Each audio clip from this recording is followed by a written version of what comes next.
Ici, regardez-moi, Iminya Kajeka. Moi, Yann Baou que vous voyez là, proposition indécente là, j'en ai reçu. On a fait ça bien. Est-ce qu'on pourrait penser que les femmes évoluent facilement dans l'audiovisuel ou est-ce qu'il y a quand même des difficultés en tant que femme? Dans la vie, là, rien n'est facile.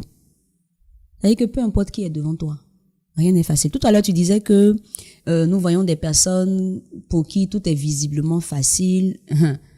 Ça, c'est la partie de l'iceberg qu'on voit ici. Hein. C'est parce que tu as entendu qu'il a échangé avec tel DG et qu'il a eu l'approbation que tu dis que c'est facile pour lui. Mais tu sais pas quels ont été ses combats antérieurs. C'est pas tout qu'on voit.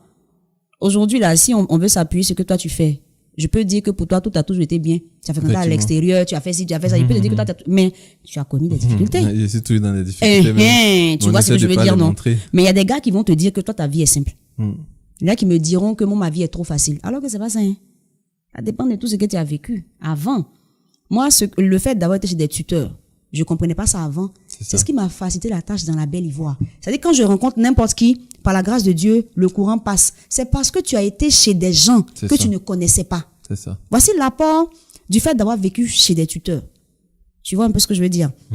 Donc, rien n'est facile. Peu importe où tu entres, attends-toi à rencontrer des difficultés. C'est pas parce que je suis une femme que dans le monde des médias, ça sera facile pour moi. Bien au contraire. Il y a des choses qu'on se dit que les femmes ne peuvent pas faire.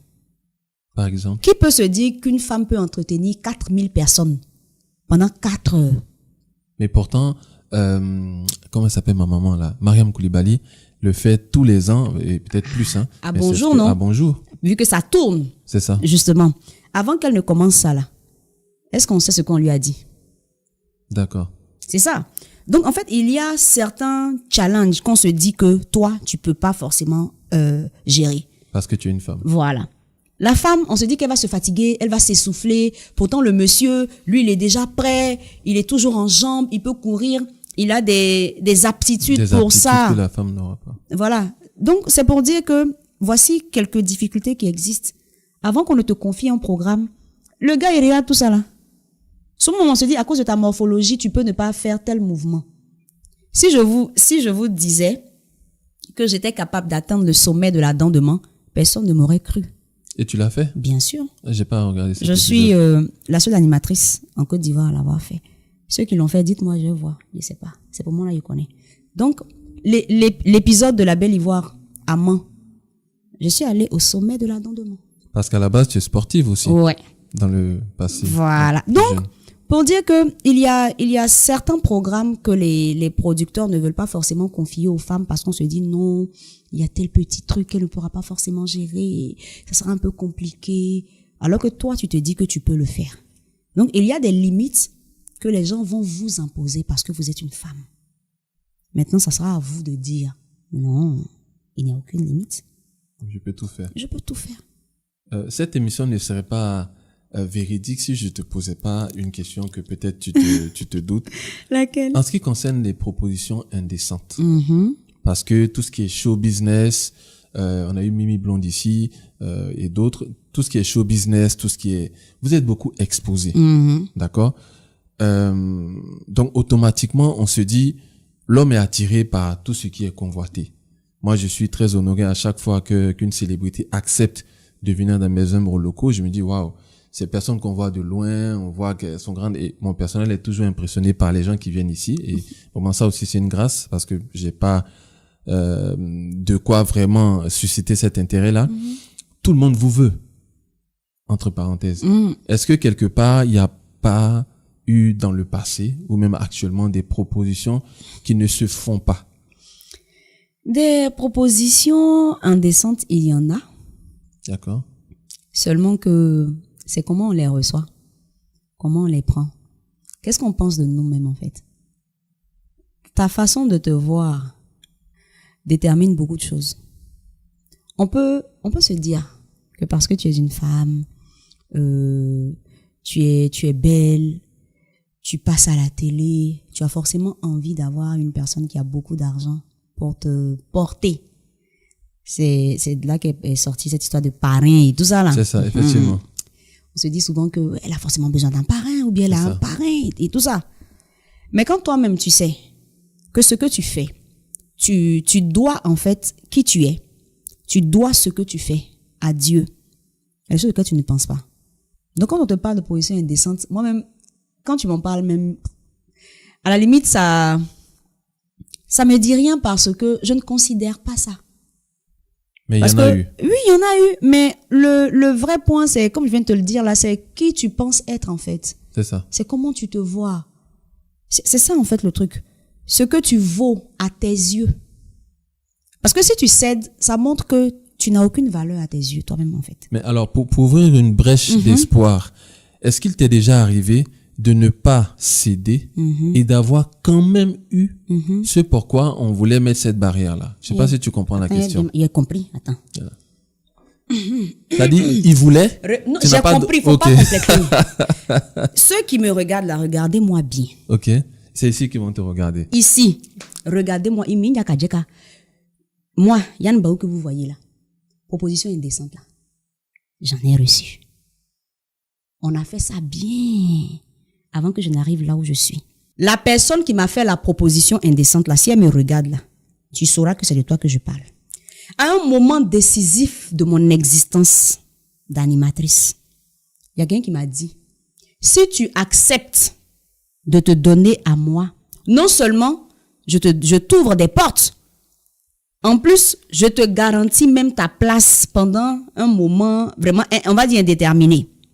Il a dit, ok, d'accord. Je l'ai regardé puis je lui ai dit, avant de venir ici là, j'ai parlé à quelqu'un qui est plus grand que toi-même. Il est plus grand que moi.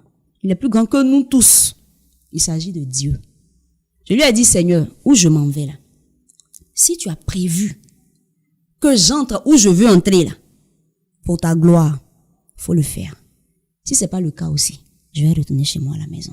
Et tel que les choses avancent, je sens qu'il est en train de m'emmener quelque part. Donc c'est pas maintenant que je vais venir gâter les choses. Et puis je suis restée carrée.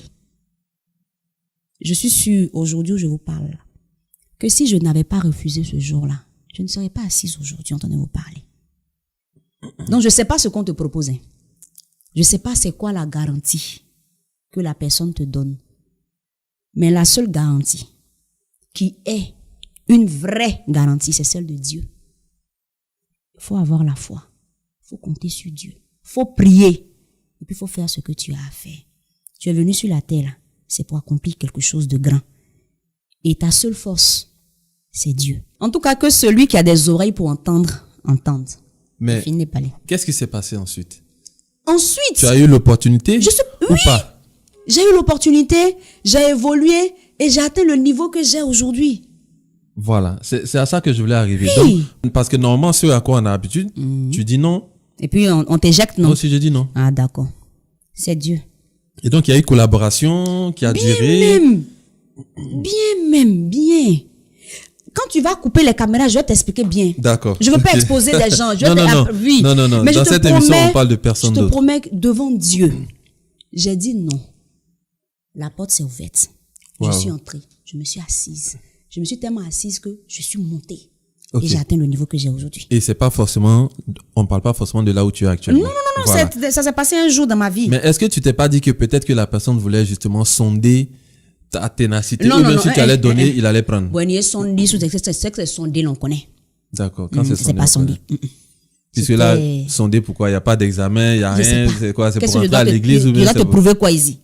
Ça, c'est assez intéressant et justement, ça ouvre une lueur d'espoir pour dire que des fois, on peut quand même accepter. N'acceptez pas, faut pas et dire. Puis passer. Refusez même, n'acceptez pas les propositions indécentes. À toutes les femmes qui me regardent là, vous n'êtes pas obligées d'accepter. Il n'y a aucune obligation. Tu es allée à l'école, non? Tu es intelligente. Tu vaux beaucoup. Aïe. Et cette phrase-là me revient toujours. On est riche de ce qu'on sait, de ce qu'on connaît. Ce que tu connais là, c'est en toi. Si tu n'as pas donné, on ne saura pas. Donc, tu es toi. Tu es unique. Si ça passe pas ici, ça passera va passer ailleurs. Et il faut se dire ça. Si j'ai pas pu travailler dans telle entreprise, c'est que je dois pas travailler là-bas. Ou bien, si je n'y suis pas entrée aujourd'hui, c'est peut-être pas le moment. C'est tout. Alors, à ce podcast, il y a une jeune fille qui viendra mettre, c'est parce que tu n'as pas fait, ou c'est parce que tu n'avais pas faim. Qu'est-ce que tu viendras répondre en dessous? D'accord, c'est parce que je n'avais pas faim. D'accord. En vrai, si je n'avais pas faim, je n'aurais jamais participé à un casting. En vrai, si je n'avais pas faim, je serais peut-être que tu n'avais pas suffisamment faim. D'accord.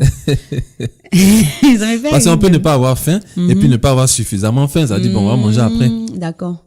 Si je n'avais pas suffisamment faim, si je n'avais pas faim, c'est-à-dire les deux fins, Les deux fins. ça n'existait pas, je ne serais pas cette Yann Baou qui s'est promenée, qui allait déposer ses dossiers ici, qui cherchait des opportunités. Je serais assise et puis tout serait venu à moi. Mais si je me suis levée un jour pour aller chercher, c'est que c'était pas là. On peut dire que tu as une haute, comment dire, image de toi-même. Qui fait que tu aies faim, que tu sois affamé, que tu sois sur le point de mourir. Le respect pour ta personne est fort. Ça demeure.